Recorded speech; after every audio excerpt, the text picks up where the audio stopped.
तो कैसे ये लॉस एंजलिस में लगी आग पूरे शहर में फैल गई। जो ये आप तस्वीरें देख रहे हो, यहाँ पर गाड़ियां, घर, पार्क, बड़े बड़े महल और मॉल ये सारे जलकर राख हो रहे हैं। ये गोल्डन सिटी मानो एक डार्क सिटी बन गया है, क्योंकि हर तरफ या तो आग की लपटें हैं या घंघोर धुआं या कुछ जली बुझी चीजें। ये आग अमेरिका के इतिहास की सबसे भयानक आग मानी जाती है, क्योंकि 40,000 एकड़ जितना विशाल एरिया इसने जलाकर राख कर दिया। 12,300 से ज्यादा घर जला दिए और साथ के साथ 3 लाख से ज्यादा लोगों की जिंदगी इसने खतरे में डाली। 1 लाख से ज्यादा लोग इसमें इवैक्यूएट तो किए गए हैं, पर आज भी कुछ लोग लापता हैं, जिनको पूरी कोशिश के साथ ढूंढा जा रहा है। और वहीं हजारों फायर फाइटर्स इस आग को काबू में लाने की पूरी कोशिश कर रहे हैं। और यहाँ पर अमेरिका सरकार का नुकसान लगातार बढ़ते जा रहा है, जो कि फिलहाल 13 लाख करोड़ रुपए है, जो कि अगर हम डॉलर्स में देखें तो 135 बिलियन से लेकर 150 बिलियन डॉलर्स तक का है। और ये नुकसान अभी रुक नहीं रहा है।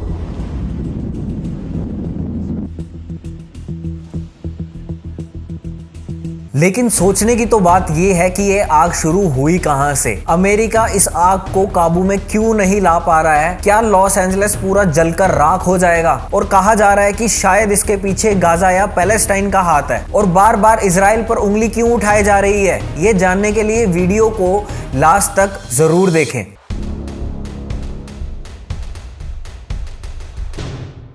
दोस्तों, लॉस एंजलिस कैलिफोर्निया के साउथ में बसा हुआ सबसे बड़ा शहर है, जो कि 502 स्क्वायर माइल्स कवर करता है। वैसे तो इसके आसपास काफी जंगल हैं, पर ये आग का तांडव तब शुरू हुआ जब 8 जनवरी 2025 की सुबह 10:30 बजे सेंट मोनिका और मेलिबू के बीच बेस पर एक पैसिफिक पैलिसेड्स में आग की चिंगारी फूटी। और देखते ही देखते पैलिसेड्स का 2925 एकड़ एरिया जलकर राख हो गया। और इस एरिया के लोगों को इमरजेंसी में अपना घर छोड़कर भागना पड़ा और काफी भगदड़ मच गई। इसमें कुछ सेलिब्रिटीज जैसे कि जेम्स वुड और मैंडी मूर भी शामिल थे। तुरंत इमरजेंसी डिक्लेयर कर दी गई और बुलडोजरों की मदद से इन गाड़ियों को साइड करवाकर लोगों को निकलवाया गया, जबकि कितने तो वहीं फंसे रह गए। हजारों गाड़ियां फायर फाइटर्स की पैलिसेड्स में तैनात कर दी गई, लेकिन कोई फायदा नहीं हुआ। पैलिसेड्स और इटॉन में सबसे ज्यादा आग फैलने के बाद तीसरी जगह आग पकड़ी, जिसको ये कह रहे हैं हर्स्ट फायर, जहां पर 500 एकड़ से ज्यादा एरिया जलकर राख हो चुका है। और ये आग अभी भी हर्स्ट फायर पर नहीं रुकी। इसने और भी इलाकों को अपनी चपेट में ले लिया, जिसमें शामिल है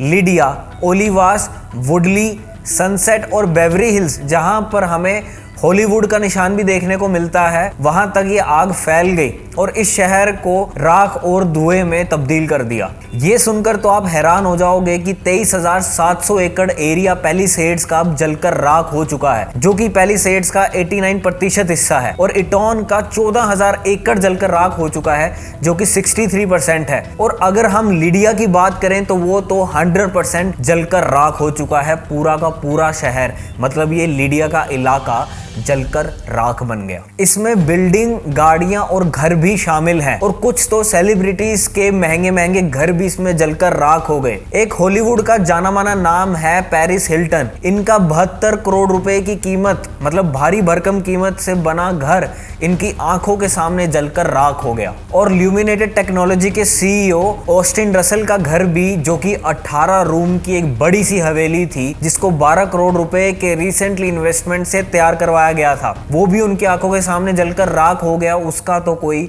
नामो निशान ही नहीं बचा है। और ये सुनकर आपके होश उड़ जाएंगे कि इस घटना में लगभग 30,000 फैमिलीज ने अपना घर खोया है। इस घटना में 30,000 घर जलकर राख हो गए और 12,000 बिल्डिंग्स भी। और सरकार समय समय पर लोगों को हेल्प प्रोवाइड करने के लिए पूरी कोशिश में लगी हुई है। और वहीं पर गैलन्स ऑफ गर्म पिंक फ्लेम को इस आग पर गिराया जा रहा है। दरअसल जो ये पिंक फ्लेम होती है, ये अमोनिया फॉस्फेट और आयरन ऑक्साइड का मिक्सचर होती है, जिससे इस आग को ऑक्सीजन नहीं मिल पाती, जो कि इसको जंगल के ही पेड़ों से मिल रही है।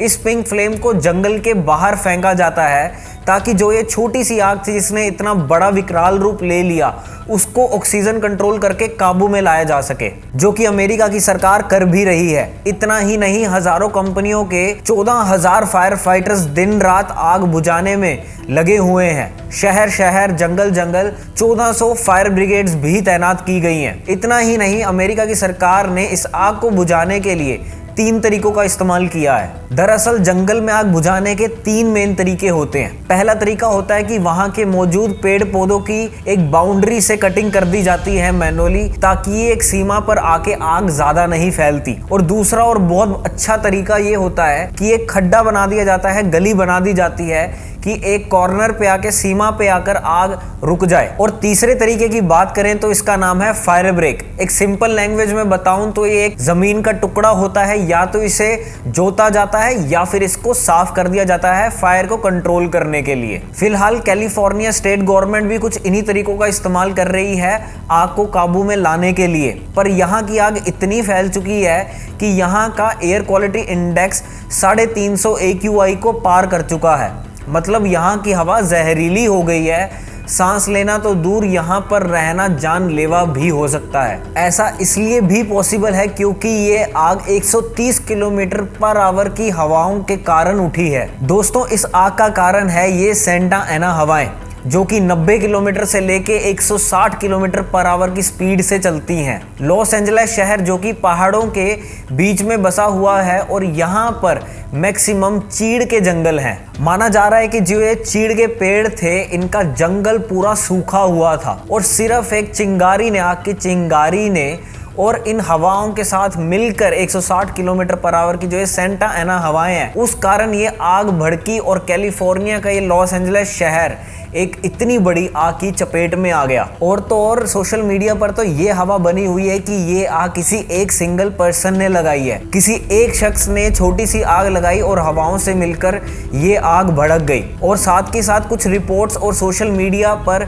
यह भी कहना है कि ये आग इजराइल और पैलेस्टीन की वॉर की वजह से लगी है। ये बात तो ऑलमोस्ट आप सब जानते होंगे कि हमस और इजराइल के बीच में जो ये वॉर चल रही है, इसमें एक लौता देश है अमेरिका जो सीधा इजराइल को समर्थन देता है। और गाजा में बमबारी, धमाके और मिसाइल अटैक में भी अमेरिका ने इजराइल की हेल्प की थी। और अब ये बात सोशल मीडिया पर भी डिबेट होना चालू हो गया। कुछ लोग तो ये कह रहे हैं कि गाजा की लपटें यहाँ तक नहीं रुकेंगी, इसका परिणाम अमेरिका को भुगतना पड़ेगा। और कुछ लोग लिखते हैं कि ये जो हजारों बम और सैकड़ों बम इन्होंने गाजा पर गिराए हैं, ये उसका परिणाम है जो कि अमेरिका को भुगतना पड़ रहा है। क्लाइमेट एक्सपर्ट्स की माने तो वो ये कह रहे हैं कि इसका कारण क्लाइमेट चेंज है। अमेरिका की नेशनल ओशियानिक और एटमॉस्फेरिक एजेंसी मतलब NOAA का ये कहना है कि ऐसी क्लाइमेट चेंज का घटनाओं का सबसे बड़ा जिम्मेदार लंबा सूखा पड़ना मतलब ड्राई वेदर या फिर लंबे टाइम तक गर्मी पड़ना है। और क्लाइमेट एक्सपर्ट्स का तो ये भी कहना है कि लॉस एंजलिस में जंगल में आग लगने जैसी घटनाएं ज्यादातर जून जुलाई में देखने को मिलती थी और सरकार भी इसी हिसाब से तैयार रहती थी। पर इस बार मौसम ने कुछ ऐसी पलटी मारी कि सरकार और शहरों को ऐसा नुकसान झेलना पड़ रहा है। लेकिन जो ये लॉस एंजलिस में हो रहा है वो एक तबाही है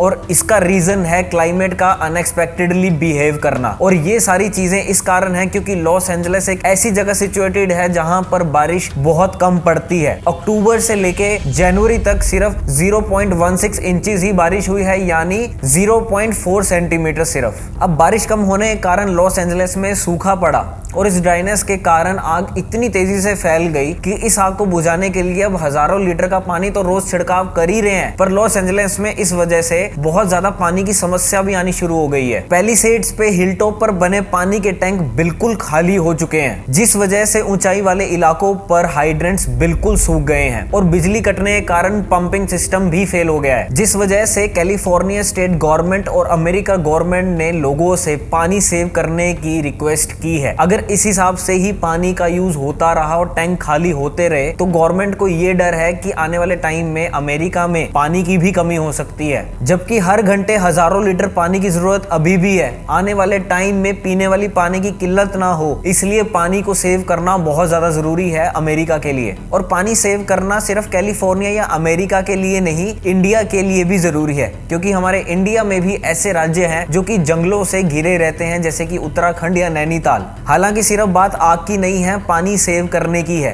क्योंकि कुछ जगहों पे क्लाइमेट चेंज के कारण ज्यादा बारिश आ जाती है, कहीं सूखा पड़ रहा है या फिर कहीं बाढ़ बाढ़ आ जाती है। पिछले 2 दशक में हमारे उत्तर भारत में 450 क्यूबिक किलोमीटर ग्राउंड वाटर कम हुआ है। और सबसे बड़ा एग्जाम्पल है पानी के जो संकट से गुजर रहा है हमारा देश का कैपिटल दिल्ली। तो दिल्ली के बहुत सारे इलाकों में आज भी पानी ना पहुंचने की एक काफी बड़ी समस्या है और कोई भी नहीं चाहेगा कि जिस चीज से लॉस एंजलिस आज गुजर रहा है उससे कोई भी शहर या कोई भी इलाका गुजरे। इसीलिए ही पानी सेव करना बहुत ज्यादा जरूरी है। और आपकी क्या राय है इस केस स्टडी को लेके कमेंट सेक्शन में जरूर लिखें। आज के लिए बस इतना ही। और अगर इस वीडियो ने आपकी लाइफ में कोई भी इंफॉर्मेशन ऐड की हो तो चैनल को सब्सक्राइब करना बिल्कुल ना भूलना। मिलते हैं अपनी नेक्स्ट वीडियो में, तब तक के लिए टाटा बाय बाय। जय सिया राम, जय भारत।